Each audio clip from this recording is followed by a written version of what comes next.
오늘 주의 법은 살리는 법이라는 제목으로 말씀을 나누겠습니다.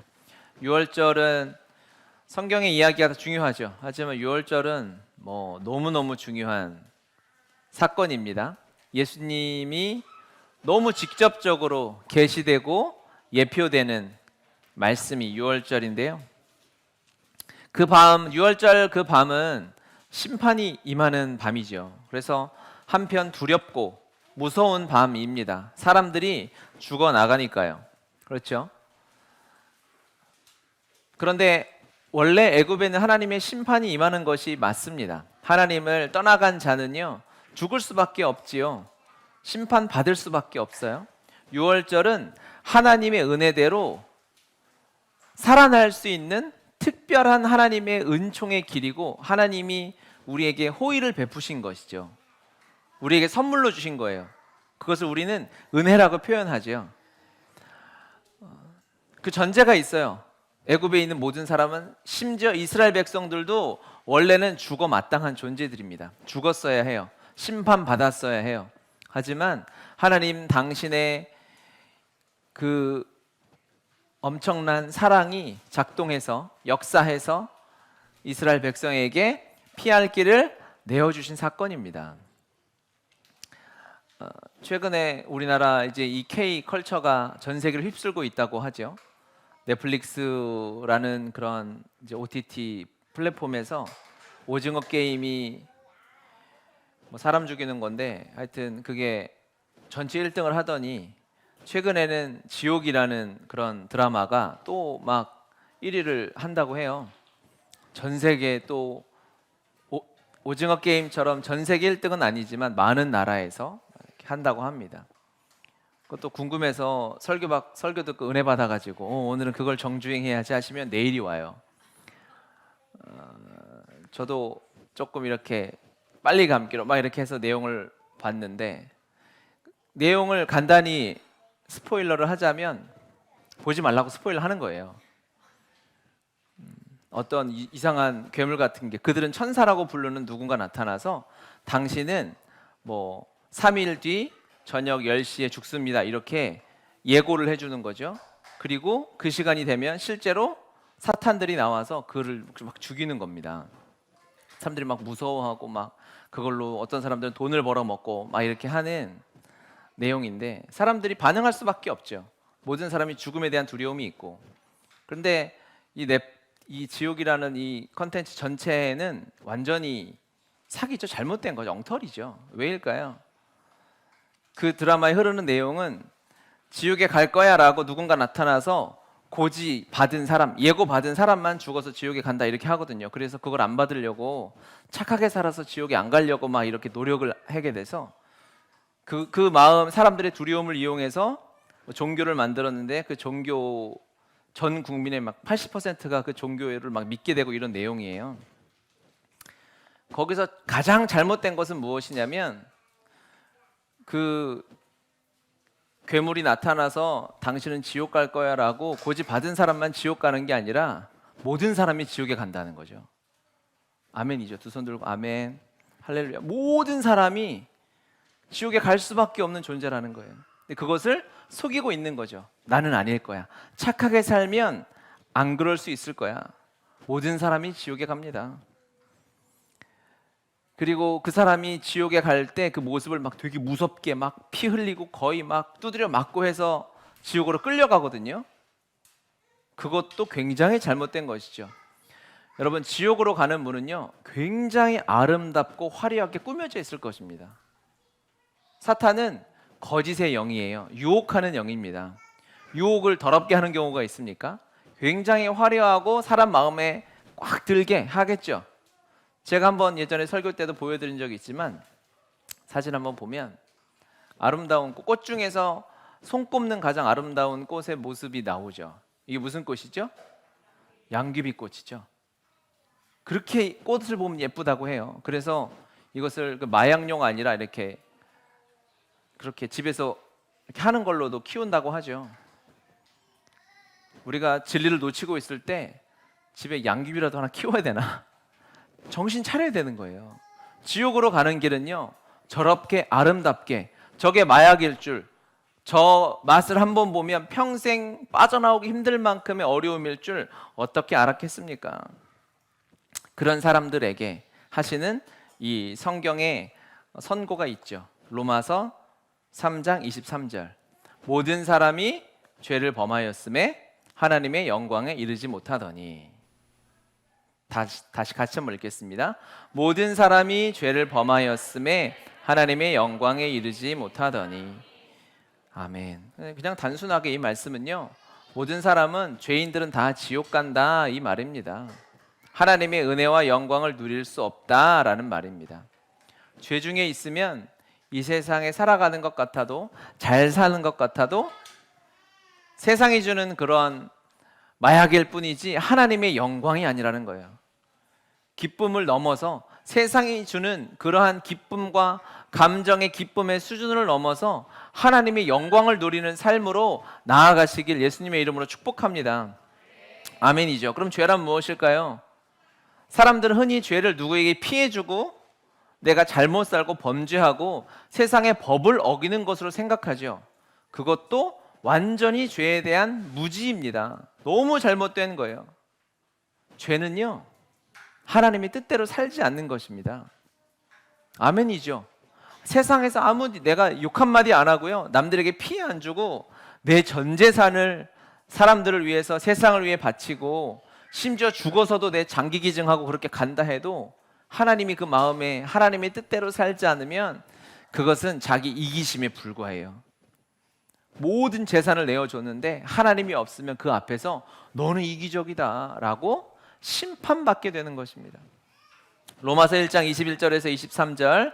하나님을 알 때 같이 읽겠습니다. 하나님을 영화롭게도 아니하며 감사하지도 아니하고 오히려 그 생각이 허망하여지며 미련한 마음이 어두워졌나니 스스로 지혜 있다 하나 어리석게 되어 썩어지지 아니하는 하나님의 영광을 썩어질 사람과 새와 짐승과 기어다니는 동물의 우상으로 바꾸었느니라. 동물 모양의 우상으로 바꾸었느니라. 아멘. 스스로 지혜 있다고 생각해서 내 지혜로, 내 경험으로, 내 뜻대로 세상을 살아가려고 하는, 전부 죄입니다. 하나님의 뜻, 하나님의 부르심, 그것에 순종하는 것, 그것이 의인의 길입니다. 할렐루야. 아멘이십니까? 아멘이죠. 죄에 대해서, 의에 대해서 하나님은 심판하시는 분이세요. 천국에 대해서, 지옥에 대해서 우리는 내 마음 안에, 내 눈앞에, 내 코앞에 그 말씀을 두고 살아야 합니다. 세상이 발전하고 잘 살게 될수록요, 죽음에 대해서, 심판에 대해서 별로 생각하지 않아요. 세상에 즐거운 것이 많거든요. 교회 타락의 첫걸음입니다. 거기가. 내 삶에서 죄에 대한 회개 없이, 하나님의 말씀에 대한 반성 없이, 천국과 지옥에 대한 묵상과 두려움 없이 살아가는 교회가 이제 세상으로 세속화되는, 우리가 요즘 묵상하는 사사기의 시대처럼 가는 첫걸음이에요. 구원에 관해서 하나님이 우리에게 말씀을 주시는 것, 죄에 대해서 말씀을 주시는 것이 너무너무 감사합니다. 아멘. 제가 하려고 하는 게 아니잖아요. 여러분 이해해 주셔야 돼요. 제가 하고 싶은 말을 하는 게 아니라 묵상하며 성령께서 함께 나누기 원하는 말씀을 제가 스피커 통인 거죠. 할렐루야. 죄에 대한 무지. 첫 번째, 죄란 내가 선을 행하지 않고 남에 대해서 악을 행하는 것처럼 생각하는 것. 죄에 대한 기준을 잘 말씀 안에 잡아야 합니다. 하나님이 뜻대로 살지 않는 것이 죄이고요. 죄인들이 하는, 그래서 가장 큰 실수는 바로 비교하는 것입니다. 죄인들의 마음에 비교하는 마음이 다 있어요. 모든 사람이 비교하기 때문에 이 비교하는 마음을 이용하면 세상에서 돈 벌기 쉽습니다. 화려해 보이는 것, 좋아 보이는 것, 연예인들, 좋은 기업, 이것 명품, 이런 것들이 다 비교하는 마음을 가지고 돈을 버는 거예요. 사람의 마음을 이용하는 것입니다. 그렇죠? 세상이 이런 원리로 돌아갑니다. 그래서 요즘에 대기업들, 돈 많이 번다는 기업들에는 오히려 그런 패션 디자이너나 그렇게 세상의 흐름을 잘 캐치하는, 유행을 캐치하는 사람들도 있지만 사람의 심리에 대해서 연구하는 사람들이 항상 있다고 하죠. 사람의 심리를 잘 이용하면 돈을 벌 수 있어요. 심지어 안타깝게도 교회도 마찬가지입니다. 문제는 세상을 그렇다 치고 우리 그리스도인 안에서도 그런 마음이 있을 수 있다는 거예요. 우리가 하나님 앞에 잘못된 생각을 하게 되는 경우가 있어요. 우리보다 훨씬 악하게 사는 사람, 잘못하고 사는 사람, 우리는 그래도 하나님 앞에 제법 착한 삶을 살고 있지 않습니까? 그렇죠? 여러분, 하나님 앞에 예배도 드려요. 봉사도 합니다. 하나님 앞에 나의 재정을 드려요. 심지어 외국에 알지도 못하는 컴패션의 아이들을 후원하기도 합니다. 그렇게 보면은 여러분들은 제법 선한 사람인 거죠. 우리의 삶은 선한 편에 속해요. 아멘? 하기도 찝찝하지만 맞죠? 그런데 이게 제일 무서운 것이 무엇입니까? 십자가 복음에서 선포하는 가장 무서운 것은 바로 선한 죄인인 것이죠. 악한 죄인은요, 자기 죄가 다 드러나면 누가 뭐라 해도 본인이 악한 걸 알아요. 그러니까 오히려 마음이 낮아져 있기 때문에 회개해라, 너 그러다 지옥 간다라 그러면은 일단 그들이 회개하든 회개하지 않든 그건 다 알아요. 그치, 나는 지옥 가야지, 이렇게 하는 세상 사람들이 많아요.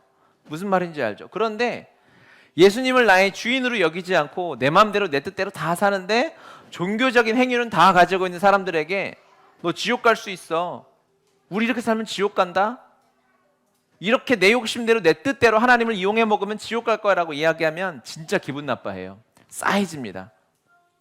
제가 그런 거 좋아하잖아요.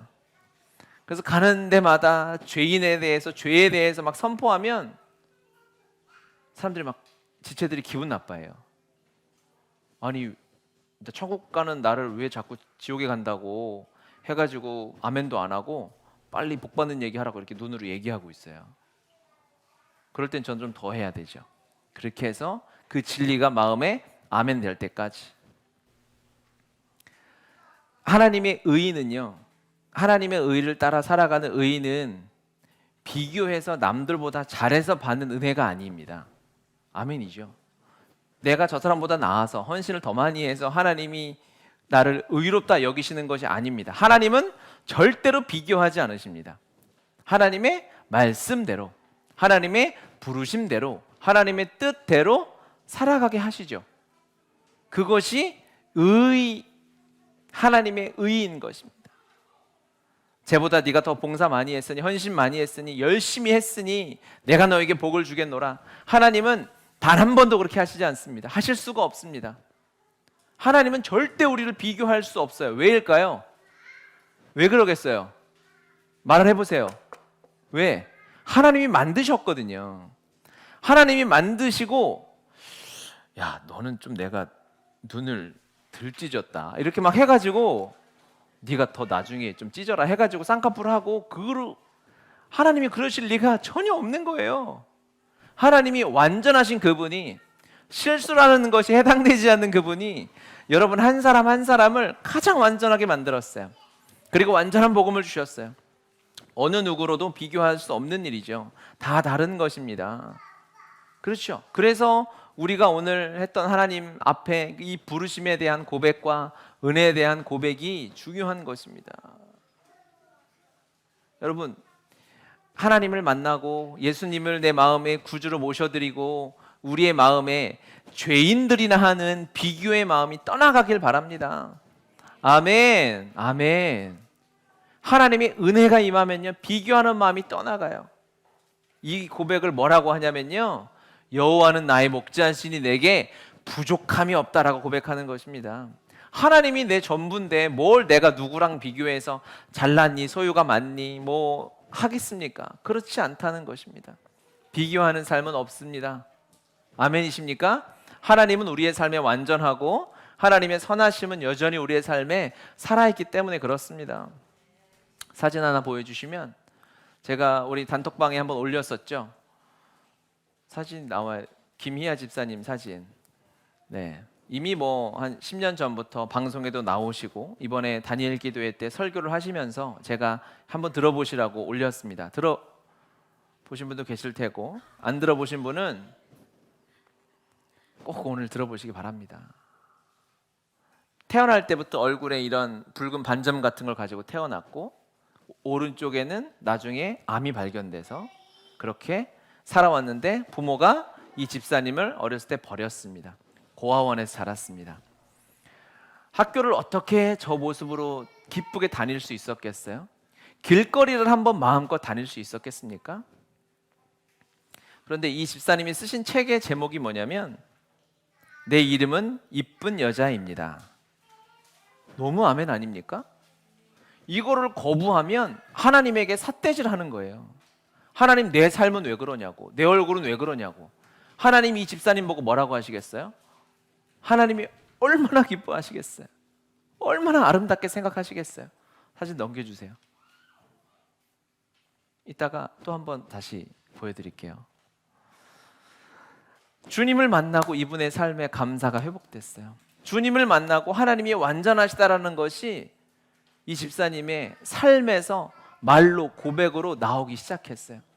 아멘이십니까? 아멘이죠. 하나님은요, 여러분 한 사람 한 사람을 너무너무 존귀하게 아름답게 부족함 없이 완전한 삶으로 이끌어 가심을 여러분 기억하셔야 됩니다.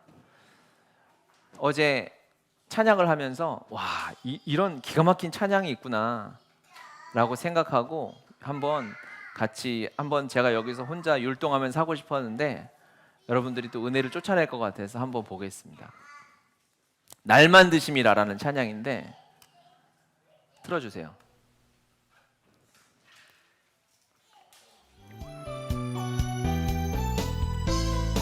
세상을 창조하시고 이런 가사거든요. 아시는 분은 하세요. 사람을 만드시고 보기에 심히 좋았더라 말씀하셨네. 네, 잠깐 스톱. 자, 뭐라고? 여기까지 가사가 뭐냐면 세상을 창조하시고 사람을 만드시고 하나님이 세상을 만드셨어요. 그렇죠? 이 세상을 말씀으로 창조하셨어요. 주님이 하셨습니다. 그렇죠? 아멘. 놀라운 일입니다. 그리고 큐. 하지만 그 어떤 세상보다 그 어떤 만물보다 하나님 가장 기쁨은 날 만드심이라. 네, 스톱. 네, 뭐라고 했죠? 하나님의 마음에 가장 기쁨은 여러분을 만드셨다는 거예요. 이 아이들이 이렇게 집중하면서 좋네요. 사실 아이들 찬양이요 기가 막힌 게 많아요. 그러니까 여러분 마음이 좀 굳어 있을 때는 토요일 날 오셔서 가만히 앉아서 애들 찬양을 들어보세요. 기가 막힙니다. 하나님이요 이 세상 온 우주를 끝에서 끝까지 측량할 수 없는 수백 광년의 그 우주를 하나님 말씀 한마디로 만드셨는데 가장 기쁜 게 그 엄청난 것을 만드신 게 아니라 날 만드셨을 때래요. 아멘이십니까? 그런데 뭘 비교하고 자빠져 있어요. 불쌍한 짓이죠. 여러분에게 뭐라고 하는 게 아니라 제가 저의 옛 과거를 보며 안타까워서 하는 말이죠. 이런 우리가 무엇을 비교합니까? 하나님이 유월절을 주신 것은 애굽 사람들보다 너희가 나아서 주신 것이 아니라 그저 하나님의 은혜의 길을 선물로 주신 것입니다. 살리기 위해서, 비교해서 심판하시기 위해서가 아니라 살리기 위해서 길을 열어주셨다는 것입니다. 12장 13절 우리 본문 다시 한번 읽어보겠습니다. 내가 애굽 땅을 칠 때에 그 피가 너희가 사는 집에 있어서 너희를 위하여 표적이 될지라 내가 피를 볼 때에 너희를 넘어가리니 재앙이 너희에게 내려 멸하지 아니하리라. 아멘. 우리를 살릴 길을 열어주셨어요. 하나님의 은혜는 바로 이런 것입니다. 예수님은 에베소서 2장 1절 그는 허물과 죄로 죽었던 너희를 살리셨도다. 아멘. 죽을 수밖에 없었던 우리, 죽어야만 하는 우리의 출생은 이미 지옥이 결정돼서 태어났어요. 죽음이 결정돼서 태어났어요. 하지만 하나님께서 유일한 한 길, 살릴 길, 유월절 예수 그리스도 어린 양을 우리에게 보내주셨다는 것입니다.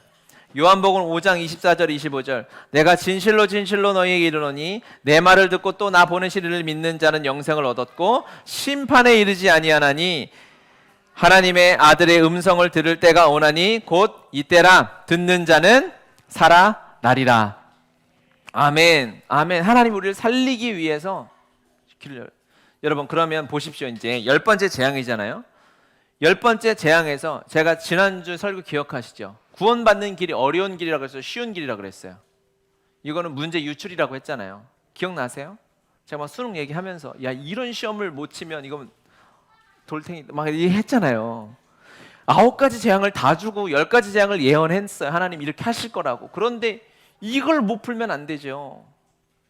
가장 쉬운 길, 이거보다 더 쉬운 길이 있을 수가 없어요. 하나님의 구원이라는 것은요.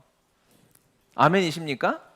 그 가장 쉬운 방법 중에 하나님께서 첫 번째 주신 방법이 무엇이냐면 3절 같이 읽겠습니다. 너희는 이스라엘 온 회중에게 말하여 이르라. 이달 열흘에 너희 각자가 어린 양을 취할지니 각 가족대로 그 식구를 위하여 어린 양을 취하되. 가장 쉬운 방법이 무엇이냐면 가족 공동체로 구원하기로 결정하신 거예요. 하나님의 구원은 개인적인 거죠. 그렇죠? 내가 하나님을 믿어야지. 엄마가 잘 믿었다고 내가 구원받는 건 아니잖아요. 하지만 하나님은요, 이 하나님의 복음, 생명, 구원의 길, 유일한 길이 가장 잘 전해줄 수 있는 길을 가족으로 선택하셨어요. 이게 제일 쉬운 길이에요. 할렐루야. 가족 구원이 어렵다고 생각하는 것부터 우리의 마음에서 내려놓아야 합니다. 가족 구원은 하나님이 하실 수 있는 가장 쉬운 길이었어요. 많은 구원들이 그렇습니다. 우리가 아는 것처럼 기생 라합 있지 않습니까? 그렇죠. 평생을 더러운 인생을 살았지만 정탐꾼을 만나고 그를 살려줌으로 인해서 라합이 살고 그의 가족이 살았어요. 라합이 요청하죠. 나를 좀 살려주십시오가 아니라 내 아버지 집에 은혜를 베푸소서 이렇게 말을 합니다. 여호수아 6장 25절 여호수아가 기생 라합과 그의 아버지의 가족과 그에게 속한 모든 것을 살렸으므로 그가 오늘까지 이스라엘 중에 거주하였으니 이는 여호수아가 여리고를 정탐하려고 보낸 사자들을 숨겼음이었더라. 아멘. 아멘. 가정을 하나님께서 구원 공동체로 정하셨습니다. 여러분이 믿는 여러분의 가정은 반드시 구원받을 것입니다. 아멘. 반드시 천국 갈 것입니다. 할렐루야. 이 땅에서 천국을 누리게 될 것입니다. 가정에는 사랑과 헌신이 있습니다. 함께 살려면 양보하고 헌신하고 나를 내려놓아야 합니다. 그 가정에는 무조건 그것이 있어요. 우리가 그것이 익숙해져서 그러죠. 집에서 하듯이 회사에서 우리가 그렇게 양보하고 헌신하고 남을 배려하고 그런 일이 일어날 수는 없어요. 가정에는 기본적으로 사랑과 헌신이 있습니다. 부모의 사랑과 헌신을 받지 못하고 자란 자녀는 없습니다. 누군가 헌신했고 누군가 키워줬기 때문에 우리는 잘할 수 있었죠. 가정에는 사랑의 바탕이 흐르고 있어요. 사람의 기본적인 양심에 그것을 압니다. 또 가정에 하나님께서 구원을 쓰시는 이유는 함께하는 오랜 시간이 있어요. 오랜 시간 함께 하다 보니 예수님을 믿는 그 마음이 전해질 수밖에 없고 또 묻어날 수밖에 없어요. 더러운 곳에 가면 그 냄새가 배듯이 은혜가 가득한 그곳에 한 사람이 복음을 가진 그리스도의 향기를 가진 사람이 산다면 그 향기를 맡을 수밖에 없습니다. 이것은 거부할 수가 없어요. 숨을 쉬어야 하니까요. 또 가정을 하나님께서 구원 공동체로 사용하신 이유는 오랜 시간을 함께하기 때문에 그렇습니다. 오랜 시간을 함께 하는 두 번째가 오랜 시간이었고 세 번째가 거짓말을 할 수 없기 때문에 숨길 수 없게 집에서는 쇼할 수 없잖아요. 집에서 가끔 뉴스에 그런 거 나오더라고요. 결혼하고 1년 동안 화장을 지우지 않는 신부의 모습 이런 거 불쌍한 인생이죠. 집에는 거짓이 없어요. 있는 그대로 나타납니다. 북한 교회가 지금까지 이어질 수 있었던 이유가 무엇입니까? 바로 이 가정교회이기 때문에 그렇습니다. 엄마가 생명 걸고 믿은 신앙이 생명 걸고 자녀에게 흘러갔어요. 그게 벌써 80년 이상 이어져 오고 있습니다. 북한의 교회가 세상의 커튼을 열고 나오기 시작할 때 엄청난 은혜가 있을 것입니다. 여러분의 가정은 하나님께서 구원하시기 위해서 친히 계획하신 공동체입니다. 하나님의 은혜는 위에서 아래로 흐르게 되어져 있어요. 어른 세대, 부모 세대가 받는 은혜가 그대로 흐릅니다. 심지어 자녀가 아들이 목사가 됐다 해도, 손주가 목사가 됐다 해도 그 은혜는 부모를 통해서 흘러오도록 하나님이 계획하셨습니다. 하나님은 그 질서를 어기시지 않아요. 그래서 먼저 믿은 여러분들이 믿음의 신앙을, 믿음의 유산을 잘 물려줄 수 있도록 끊임없이 하나님 앞에서 서 있어야 합니다. 사람들이, 세상은 뭐 돈이나 집이나 이런 거 물려주려고 노력하지 않습니까? 계속 돈을 모으죠. 그리고 그것을 물려주려고 하지만 그것은 해가 되는 것이죠. 성경의 표현에 의하면 뭘 할까요? 막 이제 유산을 물려주려고 막 모아가지고 딱 물려줘서 이제 보자기를 딱 열었더니 그게 똥이었어요. 죄송해요. 성경에 바울이 그랬어요. 제가 그런 게 아니라 제가 배설물이라고 얘기하려다가 또 우리끼리는 정확한 용어를 써야죠. 여러분, 자녀에게 무엇을 유산으로 물려주겠습니까?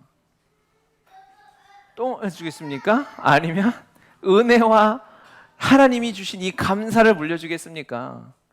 계속 모으는 거예요, 평생. 그것은 가정이기 때문에 어느 순간 딱 내가 유언으로 너한테 돈을 물려주겠다 해서 돈만 가는 것 같습니까? 아니죠. 그것은요, 평생, 우리 부모는 나에게 돈 물려주려고 평생 돈 하면서 살았구나. 유산은요, 살아있는 동안 전해지는 거예요. 신앙이 그렇게 계승되는 것입니다. 하나의 유언으로, 나의 계약으로 되어지는 것이 아니에요. 그러면 신앙을 물려주고 싶다면 어떻게 하면 될까요? 복음이, 내가 만난 예수님이 우리의 자녀의 세대까지 전해지려면 어떻게 해야 할까요? 끊임없이 복음 안에서 매일매일 살아내는 것밖에 없습니다. 끝이 없는 거예요. 죽는 순간까지 보거든요. 함께 하거든요. 말하면 드러나거든요. 그것은 숨겨지지 않아요. 그 사람의 가치관, 그 사람이 가장 소중하게 생각하는 것이 무엇인가, 그거는 절대 숨겨지지 않습니다. 우리의 초점이 어디 있는가? 하나님의 말씀과 은혜에 있는가? 아니면 세상 사람들이 이야기하는 것과 똑같은 것에 있는가? 죽는 순간까지 초점을 놓치면 다른 것을 물려주게 되어져 있어요. 그래서 가정, 이 구원 공동체가 귀하면서도 무서운 것이죠. 지난주에 GNS 학생들과 양화진을 갔다 왔어요. 1년 동안 아이들이 스스로 선교사님의 삶에 대해서 연구하고 이제 양화진에 갔는데, 저는 양화진을 수없이 갔습니다. 수십 번 갔죠. 양화진이 지금처럼 길이 깨끗하게 정비되기 이전부터 저는 그곳에서 하나님의 은혜를 만났고 하나님의 사랑인 게 정말 기가 막힌 것이구나 깨달았기 때문에, 어떤 자료가 많지 않았을 때부터 제가 선교사님들의 무덤을 탐방하면서 자료를 연구하고 후배들 데리고 다니면서 무덤 가이드였어요. 가이드 돈을 받지는 않았습니다, 여러분. 제가 아무리 엉터려도 그렇게까지는 안 했어요.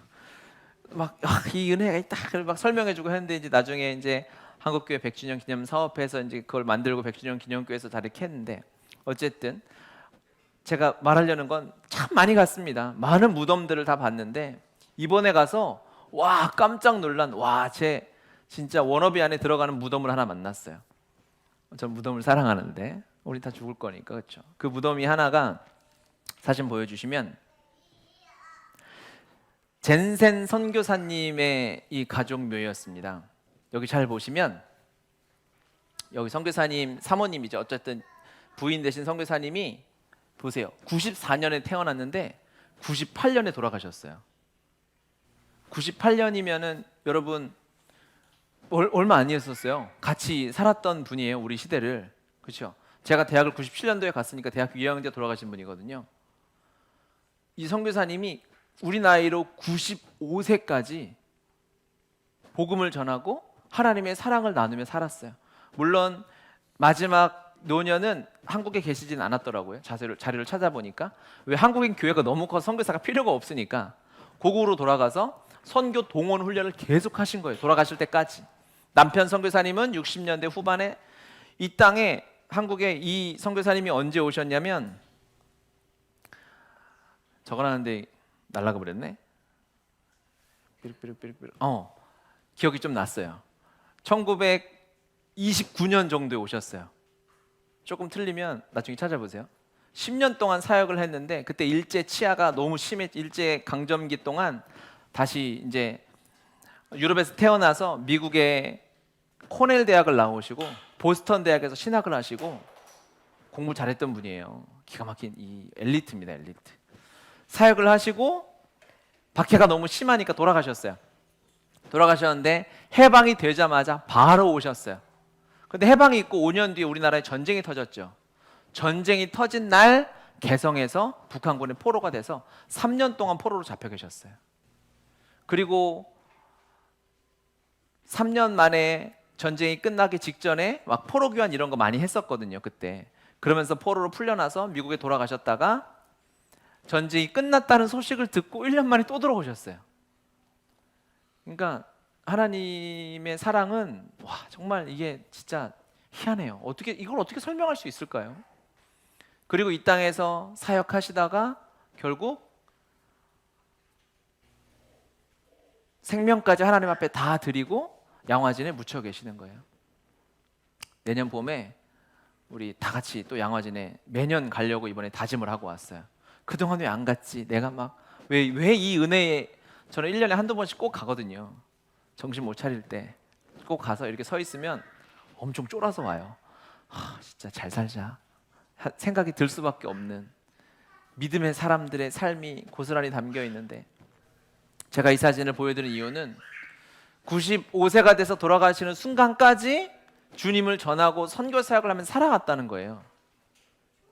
그러면 여러분 대부분은 이제 반환점 정도 온 거예요. 이제 시작이다.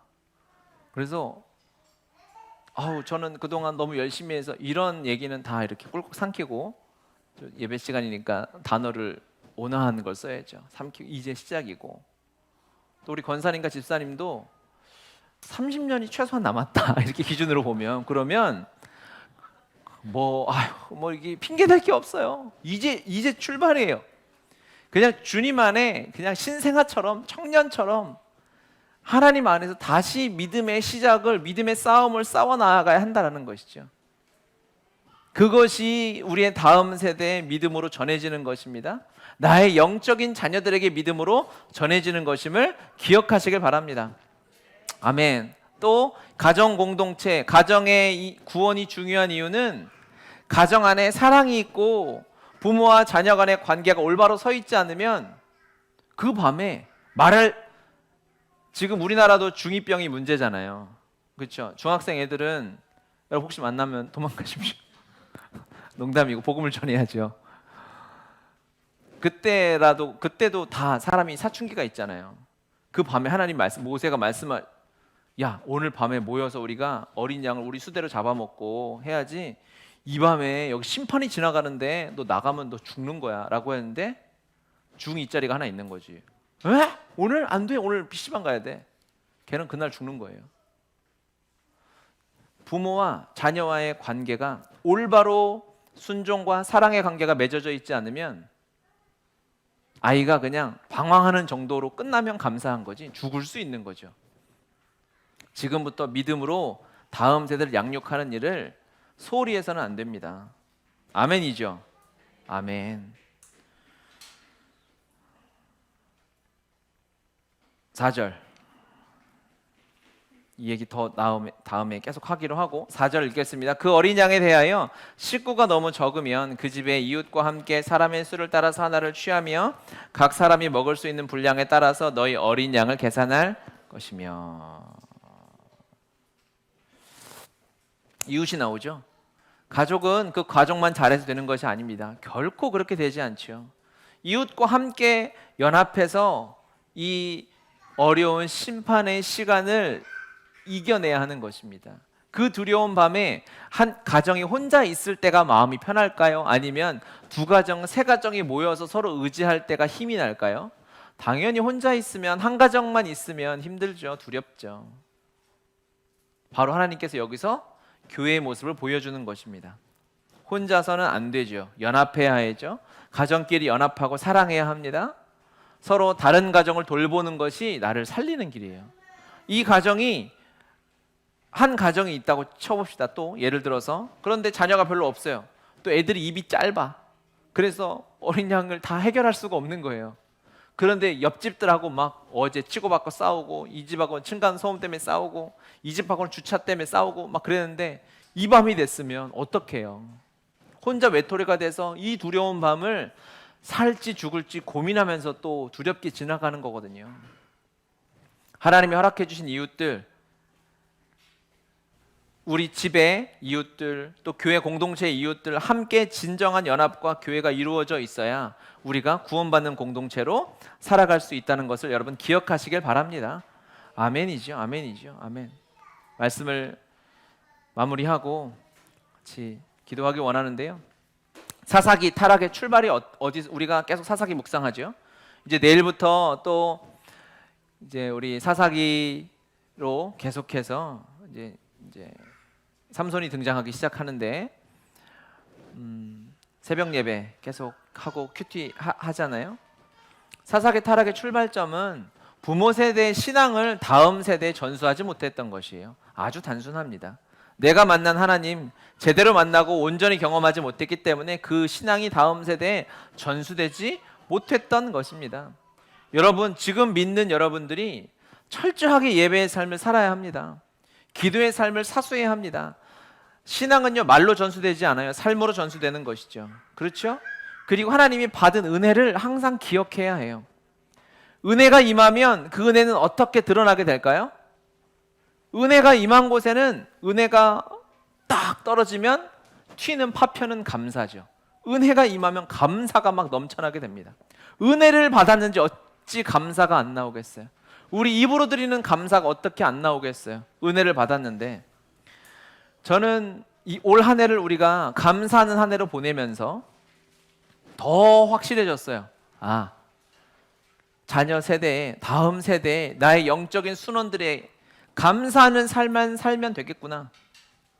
그러면 은혜를 잊지 않겠구나. 은혜가 임하면 감사가 튀어나오는데요, 은혜가 잘 기억되지 않을 때 감사를 먼저 던지면 은혜가 보이는 거죠. 우리의 감사는 은혜를 보게 하는 영의 눈을 열어주시는 것인 줄 믿습니다. 아멘. 입으로는 감사, 오직 감사가 흘러나와야 합니다. 아까 우리가 보았던 이 김희아 집사님, 제가 이분 설교를 들으면서 스토리 자체가 막 힘들고 어렵고 짠한데 하나님의 은혜 너무너무 감사했어요. 그런데 마지막에 인간이 할 수 없는 고백을 했어요. 마지막에 저는 그 고백 하나를 며칠을 묵상했는지 몰라요. 이게 가능할까? 이 고백을 사람이 할 수 있을까? 어떻게 이 고백을 드릴 수 있지? 라는 거를 제가 대역으로 해도 이게 소화가 안 되니까 잘라왔어요. 보겠습니다.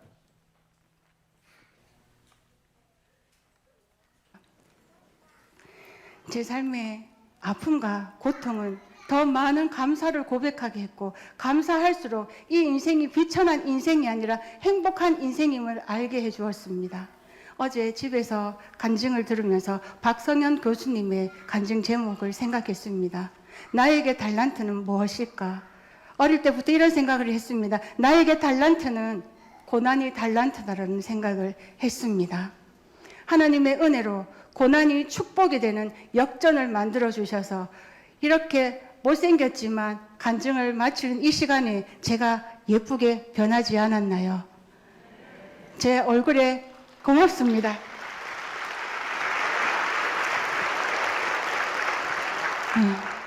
얼굴에 점이 그대로 있지 않습니까? 눈도 삐뚤고 코도 삐뚤고 입도 삐뚤입니다. 모습은 그대로인데 이 여인이 아름다워 보인 이유는 단 하나입니다. 하나님이 말씀하신 그 범사의 감사 때문이라 생각합니다. 큰 고난을 가지셨습니까? 그렇다면 하나님은 이미 우리에게 큰 고난을 이길 수 있는 힘을 주셨습니다. 고난 피할 길을 찾으셨습니까? 저의 고난을 피할 수 있는 길은 감사의 길이었습니다. 제 삶의 아픔과 고통은 더 많은 감사를 고백하게 했고, 감사할수록 이 인생이 비천한 인생이 아니라 행복한 인생임을 알게 해주었습니다. 어제 집에서 간증을 들으면서 박성현 교수님의 간증 제목을 생각했습니다. 나에게 달란트는 무엇일까? 네, 어릴 때- 꺼주시고요. 네, 한 바퀴 돌아가는데도 또 은혜로 보고 있었네요. 그렇죠? 넌 달란트가 무엇이냐라고 물었을 때 저는 고난이 달란트입니다. 얼마나 삶에 감사가 넘쳐나면, 여러분, 천국과, 제가 이 영상을 보면서 천국과 지옥에 대한 설교를 제가 준비하면서 천국과 지옥의 가장 큰 차이가 무엇일까?